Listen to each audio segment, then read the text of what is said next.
Most of us will never find ourselves in such a terrifying survival situation, where there's no hope from the outside.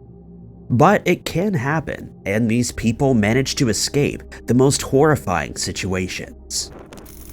Number 5. For centuries now, the fictional story of Robinson Crusoe has been the go-to story of survival on an uninhabited island. But it was a true life story that inspired the novel's title character and his story of survival. Alexander Selkirk was a Scottish traveler who battled not only to survive on an uninhabited island, but battled to survive the terrible conditions that life at sea in the 1700s entailed. In 1703, he joined the crew of privateer William Dampier.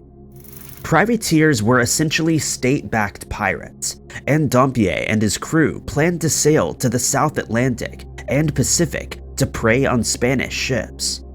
They left Ireland with 2 ships, with Dampier the captain of one, and a man named Charles Pickering the captain of the other, where Alexander worked as a navigator. Conditions at sea were terrible. Sickness spread through the men, with scurvy a real problem due to the lack of nutritious food on board. To make matters worse, worms aboard the ship were also particularly hungry, eating up the ship itself. It could still sail, but men had to work continuously to pump out water.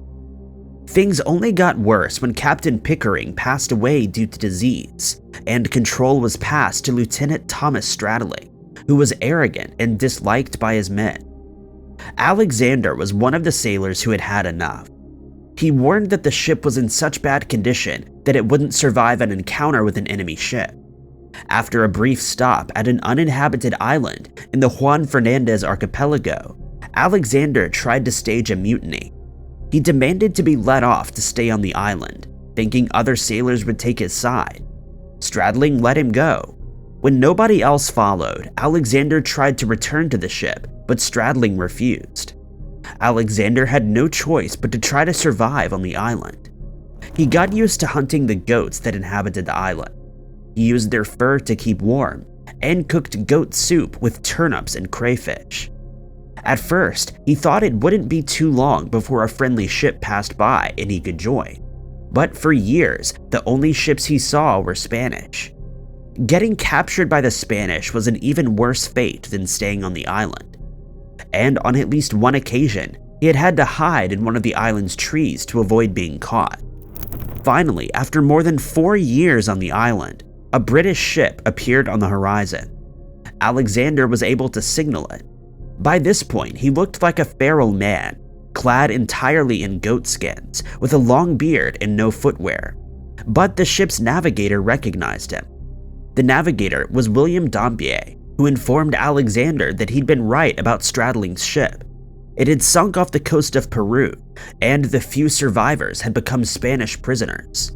Somehow, being stranded on an island for 4 years had actually been the best outcome for anyone on board. Alexander was taken aboard the new ship and eventually returned home to Britain. There, his story became famous, eventually capturing the attention of Daniel Defoe. Through the connection to Defoe's novel, Alexander's escape from tragedy at sea and survival on what would one day be called Robinson Crusoe Island became known around the world. Number 4. What should have been one of the biggest achievements in Joe Simpson's life turned into a fight for survival on the face of a mountain in the Peruvian Andes. He and his partner, Simon Yates, were the first people to climb the west face of Ciudad Grande Mountain in June of 1985. It was an incredible feat when they reached the summit. They began the climb down the 20,800-foot mountain. They managed to make the most of the journey without incident, but about 3,000 feet away from camp, Joe slipped, shattering his leg. The rest of the distance involved extremely steep cliffs. There was a reason nobody had climbed this face of the mountain before. Simon had a choice: leave Joe here or risk them both perishing on the mountain. Simon tried his best to get Joe to safety. They worked out a system where Simon would lower Joe 150 feet. Then Joe would rest on a ledge while Simon shifted the rope to start the process again. But after about 300 feet, there was nowhere for Joe to rest, and Simon wasn't able to lower him any further. It was storming, both climbers were suffering from frostbite, and Simon had to make the difficult decision to cut the rope.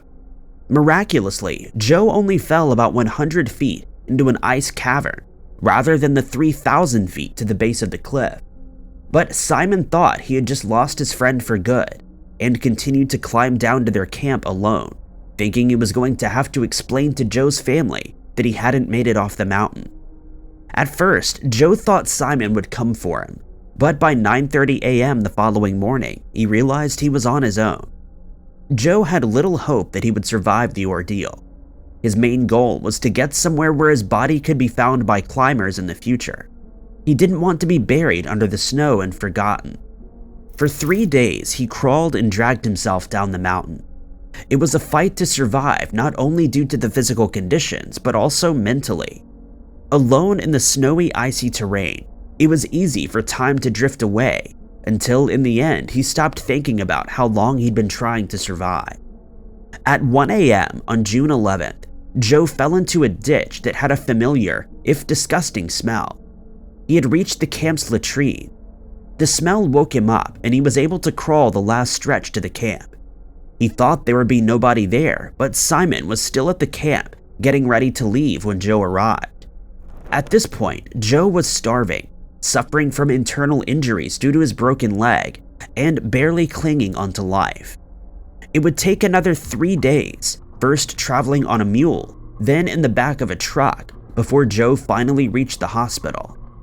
Despite the odds, Joe managed to survive his nightmare ordeal, and his scary story was turned into a book, film, and stage play, as well as a cautionary tale of what can go wrong while climbing. Number 3. There are few criminals whose crimes are as twisted and grotesque as that of the so-called Night Stalker. Richard Ramirez took the lives of at least 15 people and terrorized countless others. One woman that survived an attack that should have cost her her life is Maria Hernandez. Maria was 22 years old in March of 1985. She lived with her roommate, Dale Okazaki, in Rosemead, California. On the evening of March 17th, Maria had just come home from work. She pulled her car into the garage that was attached to the condominium where she lived. After getting out of the car, she heard a loud slam from behind her and turned to find a man she didn't recognize with a weapon pointed at her face. There was barely enough time to react before Ramirez pulled the trigger, but thankfully Maria could react. She lifted her hand, which still had her keys in it. The bullet that was meant for her struck the keys and ricocheted away from her face. It still caused a lot of pain, and Maria fell to the floor, while Ramirez proceeded into her home. It had all happened in a matter of moments. Despite the shock and the pain, Maria knew she had to do something to save her own life if she wanted to survive this nightmare. She thought her attacker would come back through the garage and went to the front of the house, but when the door opened, Ramirez came out again. She managed to dive behind a car and pleaded for her attacker to not open fire again. For some reason, Ramirez listened to her. Perhaps he thought the first attack would eventually claim Maria's life. Maybe he had just spent longer in the area than he wanted to. It wasn't uncommon for him to leave some of his victims alive after terrorizing them, so maybe he was just satisfied with the amount of terror he had caused. He ran from the scene, and Maria went inside to find that Dale had already passed away due to a bullet wound. Maria was able to give a description of her attacker to the police. Years later, when Ramirez was finally caught, she was able to pick him out of a lineup and testified against him in court. Number 2. Rabbi Charlie Citron Walker went to the Congregation Beth Israel Synagogue in Colleyville, Texas, on January 15th of this year, and he couldn't have imagined he would only come back after a nightmare ordeal and an escape attempt that saved his own life and the lives of 2 others. Citron Walker had been preparing for service when a disheveled-looking man knocked on the temple window looking for shelter. The man was 44-year-old Malik Akram. a British citizen who'd been staying in homeless shelters. Citrin Walker was well known for his charity and community work, and was part of interfaith organizations trying to make things better for everyone. So he welcomed Akram into the synagogue and made tea. They chatted for a while, and in Akram's own words, they bonded. Then the service began. During prayers, Akram pulled out a weapon and began a live stream as he held the rabbi and 3 members of the congregation hostage. Akram wanted the release of a criminal, something hostage negotiators weren't going to let happen. After several hours, he released one of the members of the congregation, but that still left Citrin Walker and the 2 others. It was clear Akram's mental state was deteriorating. He'd already said during the live stream that he wasn't going to get out of this alive, and Citrin Walker had real reason to believe he and the other 2 men would share the same fate. It was obvious Akram wasn't going to get what he wanted, which only made him even angrier. After 10 hours, Citrin Walker knew that they had to do something if they wanted to keep their lives. At one point, he got Akram a glass of water. As he drank, Akram wasn't in a position to attack, and it was in that moment that Citrin Walker told the other 2 men to run. They ran, and he threw a chair at Akram before running to the door.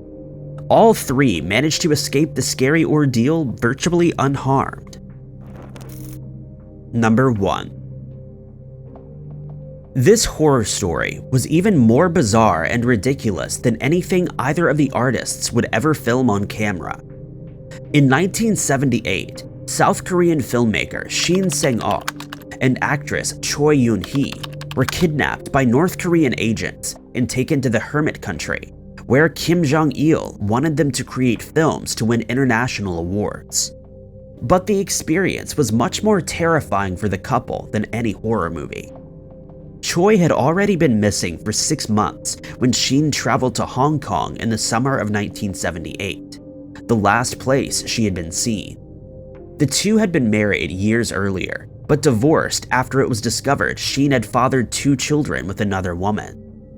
It's not known whether Shin had been looking for Choi or trying to find funding for one of his projects, but he found neither. He was betrayed by a friend and kidnapped by North Korean agents, who took him to the country.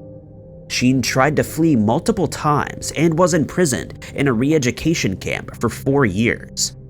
After he was finally released, he was reunited with Choi. It was only then that he learned Choi had been kidnapped after being tricked into going to Hong Kong for work. The 2 were made to work on movies together. Unlike the other North Korean cinematic hits, they were allowed to do more than just propaganda. The very fact that they were being made by South Korean citizens was the propaganda. The couple were remarried and made to tell the media from the outside world that they'd traveled to North Korea voluntarily. Despite the living nightmare they were going through, the films they created were good. Choi won a Best Actress award at the Moscow Film Festival for a 1985 film. But all the while, they were working on how they could escape. They had secret recordings of conversations with Kim Jong-il, where he admitted that they had been kidnapped. They didn't want to wind up in prison in South Korea for defecting to the North if they ever escaped. In March of 1986, while attending the Vienna Film Festival, the couple finally got a chance. They arranged an interview with a journalist, telling their North Korean minders it was about funding for a new film project. After convincing their bodyguard to leave them alone, they told the journalist the truth. The 3 fled to the United States Embassy. The bodyguard chased after them, but they were able to make it inside the building before they could be captured again. After 8 long years, the ordeal was over.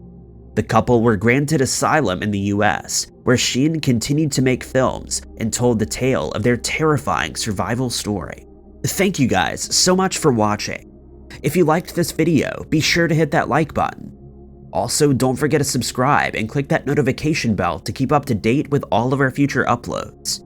But I've been Ty Knots, and I'll catch you guys in the next video.